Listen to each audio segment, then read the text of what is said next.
New clarity this Thursday night on when those U.S. tariffs will hit Canada, as the U.S. president slams Ottawa's fight against fentanyl. Are you not seeing the progress that you wanted in order to... I don't see it at all. Ontario's election night. What's at stake with Doug Ford expected to win a third term? The possible discovery of human remains at a Manitoba landfill. The reaction from families. All I could think about is I want my mom. A trip to paradise turns miserable.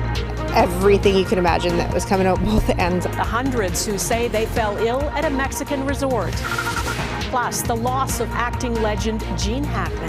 At the end of the game, in my book, we're going to be winners. Why police say the deaths of him and his wife are suspicious.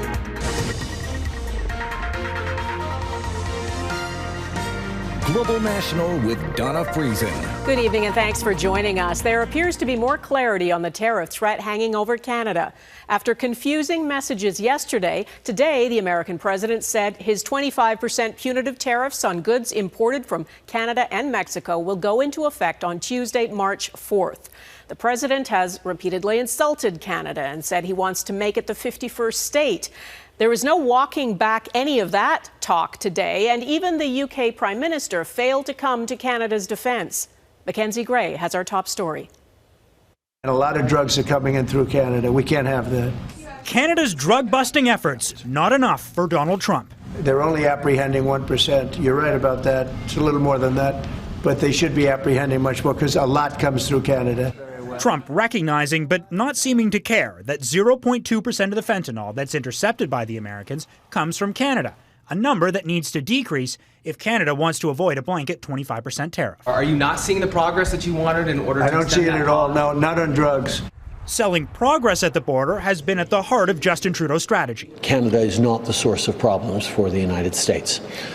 We will continue to do that work. Another part of the plan, hoping allies push back against Trump's 51st state talk, something the UK Prime Minister skirted when he met with the president.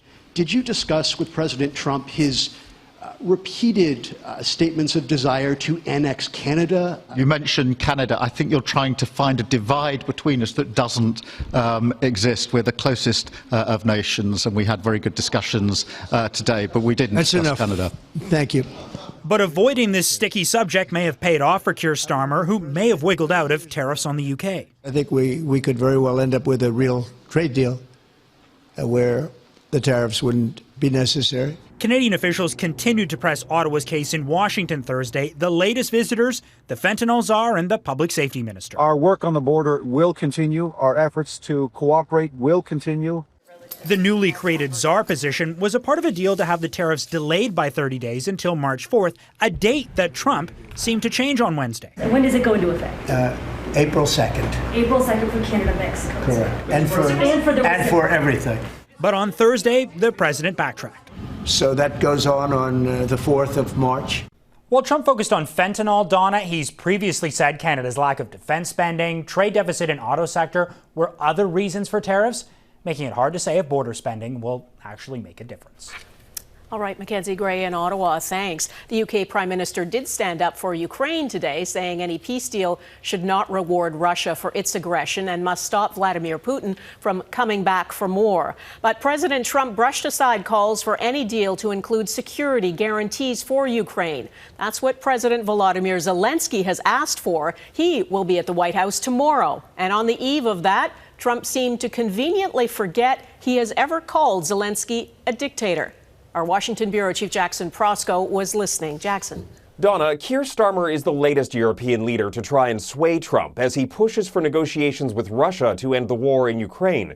Just like France's Emmanuel Macron earlier this week, Starmer is urging Trump not to abandon Ukraine to Vladimir Putin. It can't be peace that rewards the aggressor. During their meeting, Starmer was clear the UK is willing to do what it takes to keep the peace, offering some of the security guarantees Ukraine is looking for. And I'm clear that the UK is ready to put boots on the ground and planes in the air to support a deal, working together with our allies, because that is the only way that peace will last. But in a sign of what Ukrainian President Volodymyr Zelensky may face on Friday, Trump continued to suggest he has total faith in Putin. Russia has been acting very well. I don't believe he's going to violate his word. I don't think he'll be back. When we make a deal, I think the deal's going to hold. Now, we did see Trump moderate his tone about Zelensky slightly. He acknowledged that the relationship has become testy, and listen to what happened when he was asked to clarify his recent comments calling Zelensky a dictator. Mr. President, do you still think that Mr. Zelensky is a dictator? Did I say that? I can't believe I said that. Zelensky is at the White House on Friday to sign a deal giving the U.S. access to rare earth elements and resources, with the Ukrainians still hoping for some sort of security guarantees in exchange. As for Starmer, he said both he and Trump are focused on ending the war. Starmer also delivered a letter from King Charles inviting Trump to visit the UK for a state visit. Donna? An invitation Trump has accepted. Jackson, thanks. Good morning. Good. Thank you for everything. Voters in Ontario are casting their ballots in a provincial election. Progressive Conservative leader and incumbent Premier Doug Ford voted this morning, as did the Green Party leader. The Liberal and NDP leaders voted in advance polls. All the opinion polling suggests Doug Ford is headed for his third majority government. Though in this election, as Eric Sorensen reports, it's a man who is not on the ballot that is on everyone's mind. Make for 4 more years. The Premier went straight to the Canada-U.S. border to kick off the election, 15 months ahead of schedule, but just days after the inauguration of U.S. President Donald Trump. Canada's been very bad to us on trade. Trump's threats to cripple Canada's economy with tariffs gave Doug Ford the issue to run on. To protect Ontario, we need a mandate that will outlive and outlast the Trump administration. Ford went to Washington twice to keep the focus on Trump, while his opponents struggled to break through to Ontario voters. Doug Ford, our negotiator, is he kidding? The opposition leaders have sought to elevate issues where Ford is more vulnerable: the rising cost of living, the shortage of family doctors, and an RCMP investigation into a land swap in the protected Greenbelt. While the Premier is running around the province pretending he's Captain Canada, he's not solving the basic issues that matter to Ontarians. He's having the early election to get out in front of the RCMP investigation into the Greenbelt land swap scandal, and I think that has paid off. While the Ontario NDP and Liberals campaign to be the alternative to form government, there is a prize for second that is crucial to both parties: official opposition. If there is an outcome worse than losing to Ford, it's finishing third. After winning fewer than 10 seats the last 2 elections, it's a chance for the Liberals to be relevant again.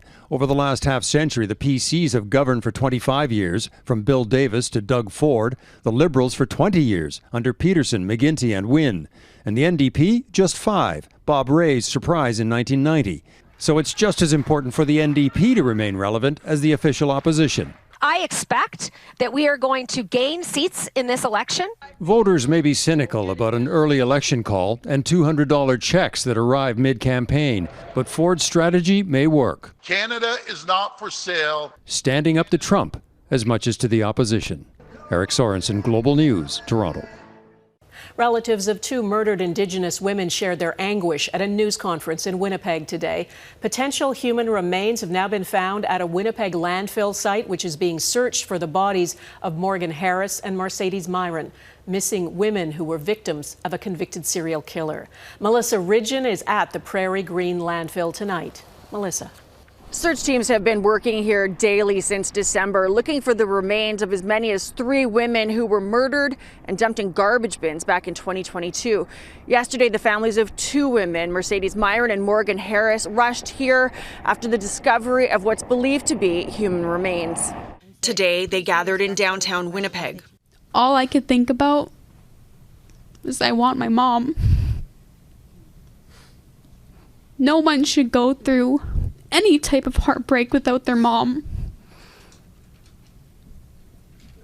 Yesterday when I left the landfill, I felt like I was abandoning her again. I felt like I was leaving her. No family, no person should go through what we went through.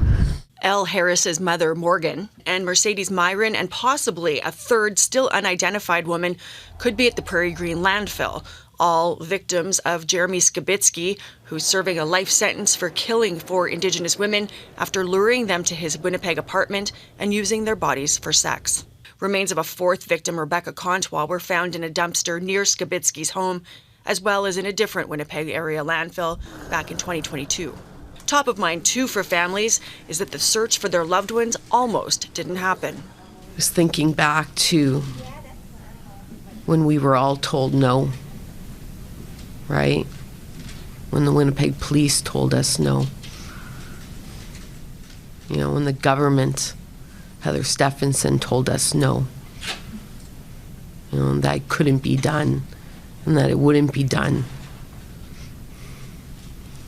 You know what, to hell with all you guys, because it got done. The search here continues. The potential remains that were found are now in the hands of forensic investigators. While families wait for final word, they are eager for closure and a proper burial for their loved ones. Donna. All right, Melissa Ridgen at the Prairie Green Landfill. Thank you. The federal government has offered a long-awaited apology to Inuit families in Nunavut who were wrongfully relocated from their homes nearly a century ago. The Crown Indigenous Relations Minister delivered the apology in Arctic Bay to descendants of more than 50 Inuit who were initially relocated to Dundas Harbour, an abandoned RCMP outpost back in 1934. The federal government removed them from their ancestral homes to maintain a security presence in the Arctic. Despite promises of being able to return after 2 years, many of the people were transferred repeatedly for over a decade to areas unfit for them to live. The federal government has announced a $270 million agreement for Inuit-led conservation efforts in the Arctic. Prime Minister Trudeau says the money will create jobs and conservation projects in the Kikitani region, a mostly Inuit territory that's part of Nunavut and includes Iqaluit. The investment is expected to attract $318 million over 15 years to the region. Manitoba has become the first province to sign a pharmacare agreement with the federal government. Manitoba will get $219 million over 4 years to cover the cost of birth control and diabetes medications. Hormone replacement therapy for menopause will also be covered under the agreement. The Federal Pharmacare Act became law in October, setting the stage for negotiations with the provinces and territories. Ontario is reporting a spike in measles. 84 new cases have been reported over the last 2 weeks. That nearly doubles the province's total number since an outbreak started in the fall. Health officials say nearly all of the cases are connected to an interprovincial outbreak that began in October. There have also been confirmed cases in Manitoba, New Brunswick, Quebec, and BC. An unforgettable holiday for all the wrong reasons. Coming up, the complaints piling up among people who say they fell ill at a Mexican resort.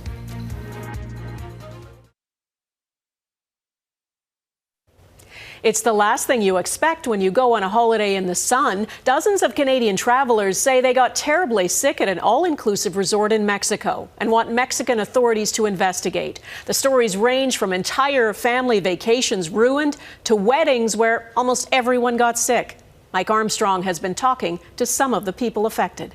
I read reviews, I checked up and down. Planning his wedding, Steve Pontarelli did his homework. The Montrealer says he picked the Sandos Playa Car Resort, but an hour south of Cancun because the reviews were good. He invited close to 100 friends and family. Well, disaster struck during the ceremony. Pontarelli says he looked around and realized his guests were disappearing. People are running off because they're throwing up in the bushes, and they're running to their rooms because they have to go to the bathroom, and it's just out of control. What followed, he says, were days of diarrhea and vomiting for about 80 of the 90 people he'd invited. In fact, even a week later, now at home, some guests are still suffering. Like, my stomach is still upset. Like, I've been eating soup and smoothies. I can't eat anything solid. Now, there appear to be hundreds hit at the same resort over several weeks. A private Facebook group started just days ago has more than 700 members.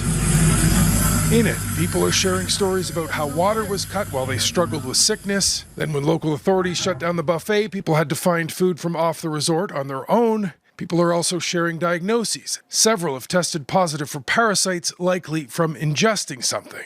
In a statement to Global News, a spokesperson claims other resorts were affected as well and says, quote, no additional guests have shown symptoms since the initial wave of reports, and that after review they found no evidence of contamination. Well, whatever happened, Pontarelli wants his money back. I want full compensation for, first of all, almost killing half of my family. I mean, it's very simple. They ruined the best day of my life. Now, some of the guests protested in the hotel lobby. They say staff tried to force them to sign non-disclosure agreements before leaving. They are instead disclosing as much as possible publicly, so others know what they went through and where. Mike Armstrong, Global News, Montreal.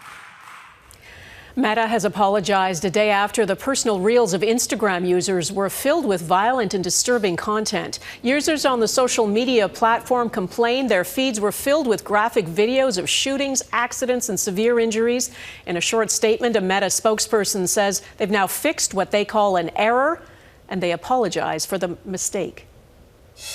Alberta's new budget revealed ahead the projected multi-billion-dollar shortfall in the face of Trump's tariffs.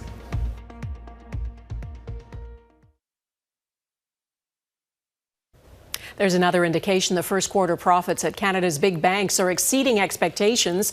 RBC is reporting $5.1 billion in profit. TD and CIBC each made over $2 billion. The banks are preparing for potential U.S. tariffs. RBC and TD say they're setting aside bigger rainy day funds to shield against potential bad loans in the manufacturing and industrial sectors. The threat of U.S. tariffs has Alberta projecting its first budget deficit since 2021.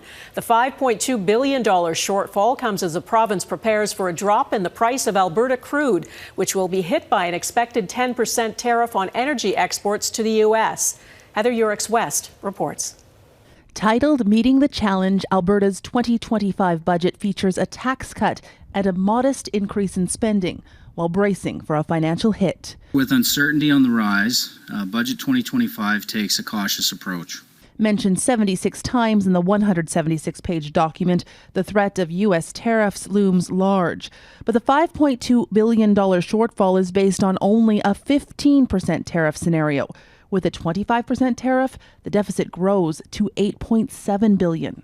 It's extremely tough. We're making our best and most reasonable guess at what could potentially be in front of us. Tariffs on energy exports expected to come in at 10% will see the price of Alberta crude fall, though the U.S. dependency on Canadian oil is expected to help the industry weather the storm for now.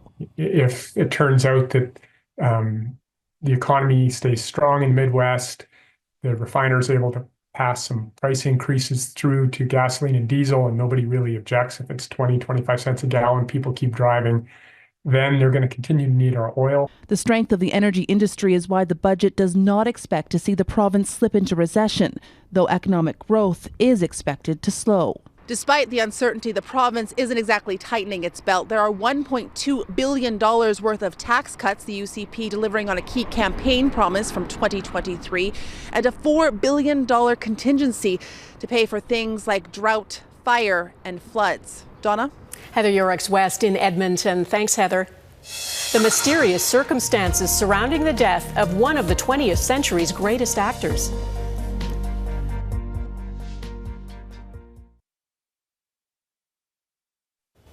The death of actor Gene Hackman, who has been found dead with his wife and pet dog, sounds like the stuff of a Hollywood movie. Police in New Mexico are calling the circumstances suspicious, and it appears the two were dead for quite a while in their Santa Fe home before their bodies were found.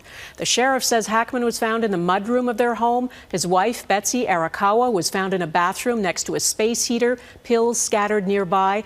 One of their dogs was found dead in a bathroom closet. Police say there are no obvious signs of injuries and no clear evidence of a carbon monoxide leak. There was no immediate sign of foul play. Haven't ruled that out yet. This is an investigation, so we're keeping everything on the table. In a statement, Hackman's 3 children from his first marriage said they're devastated. He was loved and admired by millions around the world for his brilliant acting career, they say. But to us, he was always just dad and grandpa. Hackman was 95 years old. His acting career didn't really take off until his late 30s, but he went on to be one of the most prolific and respected character actors of his era. Eric Sorensen looks back at his life.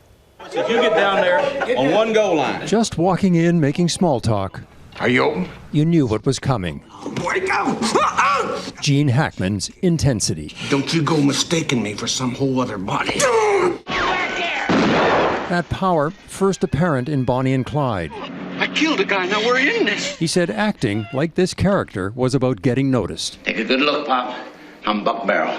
It was Hackman's Canadian mom from Lambton County, Ontario, who urged young Eugene to go into the movies.